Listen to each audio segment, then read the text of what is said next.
আসসালামু আলাইকুম। আমরা এখন চলে আসলাম নাগেশ্বরী এলাকায়।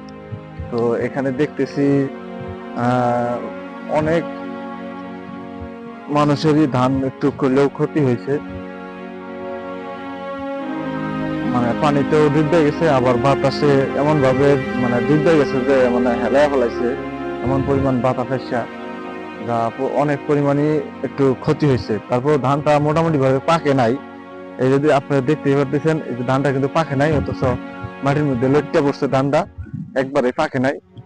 হ্যাঁ, এটা মনে করেন যে পাকতে পাকতে আরো কমসে কম 1 সপ্তাহ কিংবা 6 দিন সময় লাগবে এরকম। তো এতে কিন্তু পানির মধ্যে কিন্তু ধানটা কিন্তু মাথাটা কিন্তু অলরেডি মানে ডুবে গেছে। এই ডুবে যাওয়ার কারণে এমন আছে ধানটা কিন্তু নষ্ট হয়ে যাবো, আলাদাভাবে গাছ ধরে যাব। এত ধানটা মানুষের কৃষকের কিন্তু এমনিতে ক্ষতি। তার মধ্যে ধানের দাম আবার কম, অনলি 600 টাকা। যে পরিমাণ ধানের দাম কম, সে পরিমাণ কৃষকের ঘামের কোনো ব্যালেন্সই আসে না। আর সারা মাসের কষ্ট তো দূরে থাক। ঠিক আছে, এই হইতেছে নাগেশ্বরী এলাকার কৃষকের মানে দুঃখ প্রকাশ করা।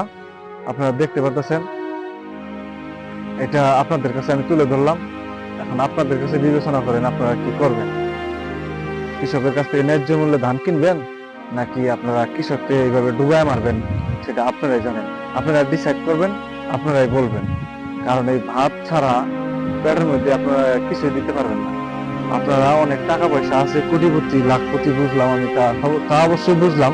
কিন্তু আহ, এক সময় ফলমূল খাইলেন, পায়েস, নাস্তা টাস্তা যাই খান না কেন সবকিছু খাইলেন, কিন্তু 1 সেকেন্ড ভাত না খাওয়ার পর, ভাত না খাওয়া পর্যন্ত আপনি মাথা ঠিক থাকবো না। আমাদের প্রধান খাদ্য কিন্তু ভাত।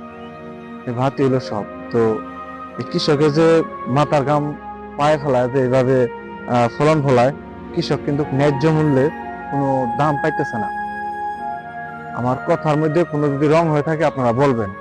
আর অবশ্যই অবশ্যই ভিডিওটা শেয়ার করবেন 10 জনকে দেখার জন্য। এটাই আপনাদের কাছে আমার চাওয়া। তো আমিও বেশিক্ষণ থাকতেছি না, অলরেডি যে দেখেন আকাশটা অনেক মেঘলা মেঘলা শুরু হয়ে গেছে। ঠিক আছে, যে আপনারা দেখতে পেতেছেন আকাশটা মেঘলা। তো যে কোনো মুহূর্তে বৃষ্টি আসতে পারে। মেঘের প্রচুর মেঘলামি মানে শুরু হয়ে গেছে, দেখেন মেঘ, অনেক মেঘ দেখতেছে। যে কোনো মুহূর্তে বৃষ্টি আসতে পারে। ঠিক আছে, ভালো থাকবেন, আল্লাহ হাফেজ।